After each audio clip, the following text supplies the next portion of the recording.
The other day, I read an article in a newspaper.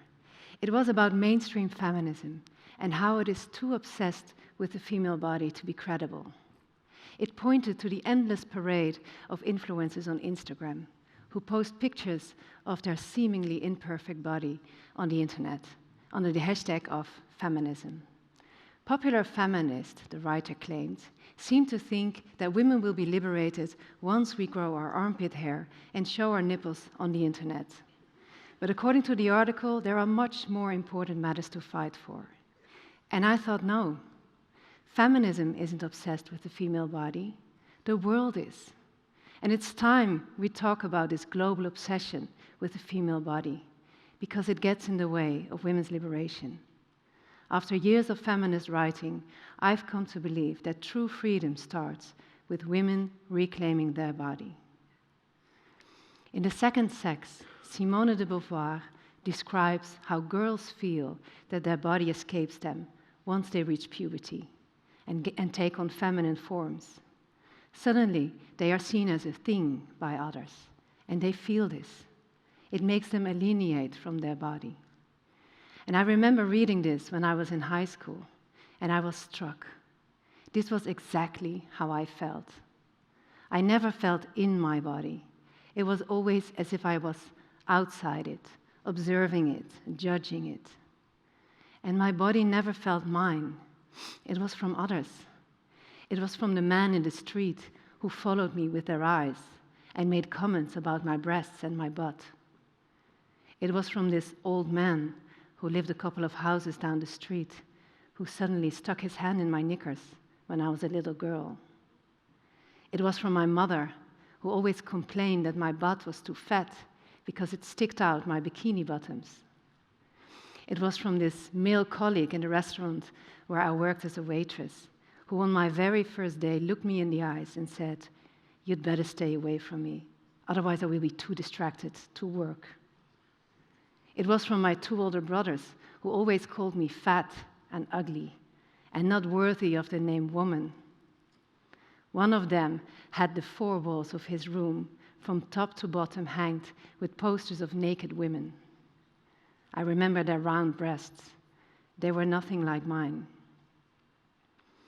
It was from this holiday lover called Matthew, to whom I lost my virginity when I was 16. On my last night, he drove me to this villa where he and his friends stayed. He took me to the bedroom, pushed me on the bed, and just went all the way. I didn't expect it, and I didn't want it to, but somehow the word no just didn't seem an option. By the time I was 18, I had learned two things. One, you should not be ugly as a woman, which especially means you should not be fat. Two, your body is there for the pleasure of others. So I decided the safest way to enter this world was to be like a flower, elegant and nice to look at, and silent. Now you might think, how pathetic. Fair enough, that's what I now think as well.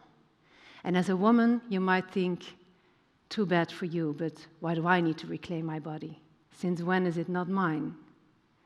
And I appreciate you thinking this. You have a body, it's yours to move and to feed, and to cherish and to enjoy. You decide, right?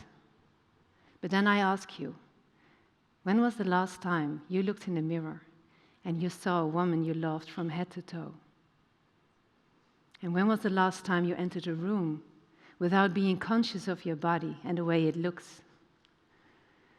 When was the last time you had an orgasm while having sex with a man? Or just enjoying your body from the inside out, freely and relaxed?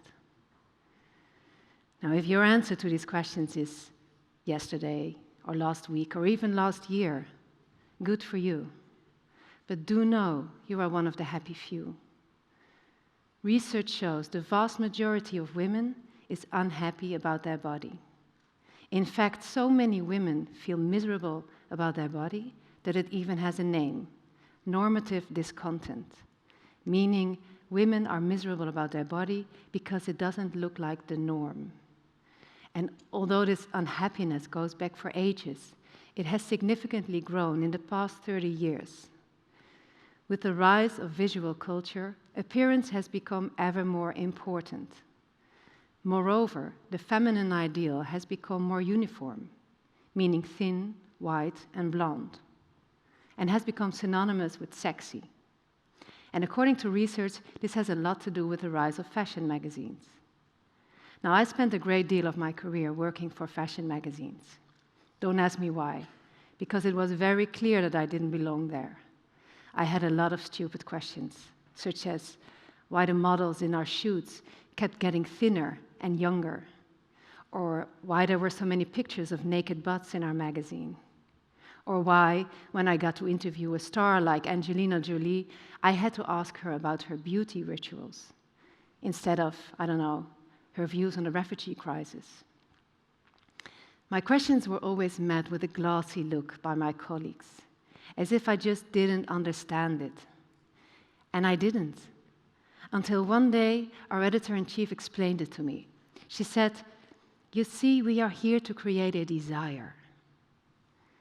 Up until then, I thought I was a journalist reporting on reality, but no, we were creating a desire in women. For what? Stupid question. To buy stuff, of course. Fashion magazines are paid by the fashion industry. And all advertisers in this industry know that the best way to make women buy stuff is to make them insecure. That's why beauty standards are never completely attainable. There has to be something to work on, something to spend your money on. And this actually works. Did you know that your earlobes start to droop when you get older? I didn't, until I read it in a fashion magazine.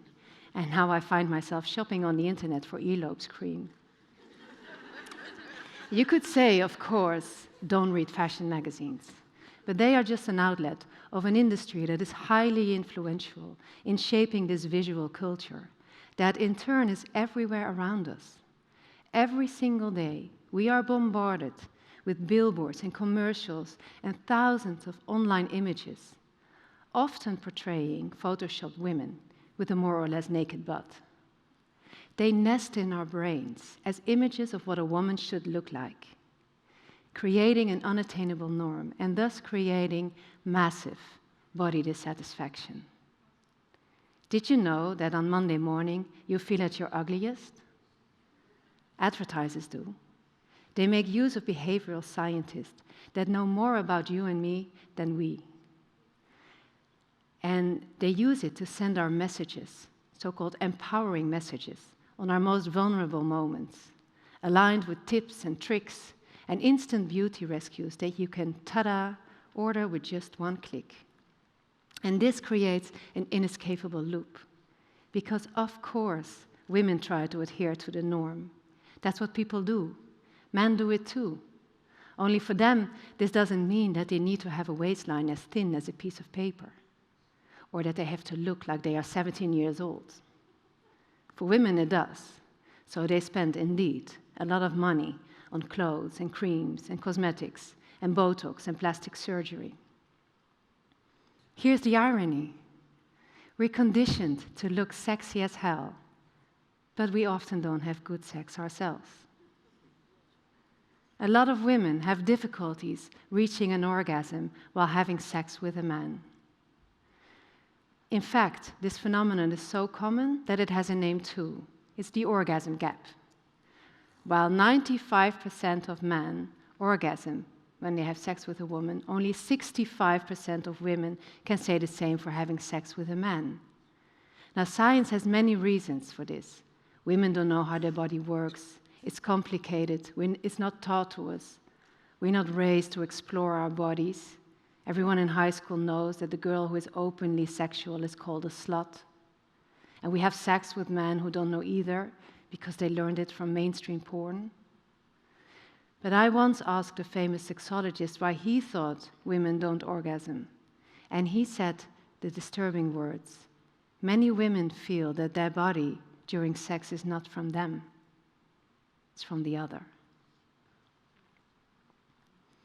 Now, we are conditioned to believe that it's superficial to talk about these body issues. Hence the idea that there are more important matters to fight for when it comes to women's freedom. But you can't possibly be free if your body is not yours. And it's an undeniable fact that women grow up in a world where their body is controlled in many ways that male bodies are not. And this is more fundamental than we are led to believe. Body image dissatisfaction is a predictor for eating disorders and is associated with a wide variety of psychosocial problems, such as social anxiety, reduced quality of life, a low self-esteem. I can relate to all of them. A healthy sex life is imperative for overall well-being, yet it's very hard to develop if you are raised to believe that your body is an object destined for men to enjoy, especially if men too are raised to believe that women are objects. According to the UN, bodily autonomy is having the right to make decisions about one's own life or future. It's about being empowered to make informed choices.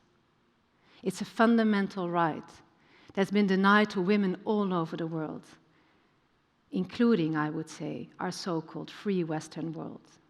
So yes, we need to reclaim our body. And with that, I don't mean posting pictures of our imperfect body on the internet. On that, I have to agree with the article I mentioned in the beginning. This is not the way. Of course, it would be nice if we would all just stop wasting our time and money and energy on dyeing our hair and plumping our lips. But frankly, I am fed up with all the responsibilities already weighing on our shoulders when it comes to restoring equality. This is not up to women. This is up to all of us, to society. Norms are what we make of it. And we need to talk about these deeply rooted gender norms that we have grown so accustomed to that we think they are normal. Well, they are not. We need companies and media to take their responsibility and stop using the female body as an object. We need our government to check their laws on harm-free advertising, to come up with better laws to protect our privacy against advertisers, to come up with better sexual education.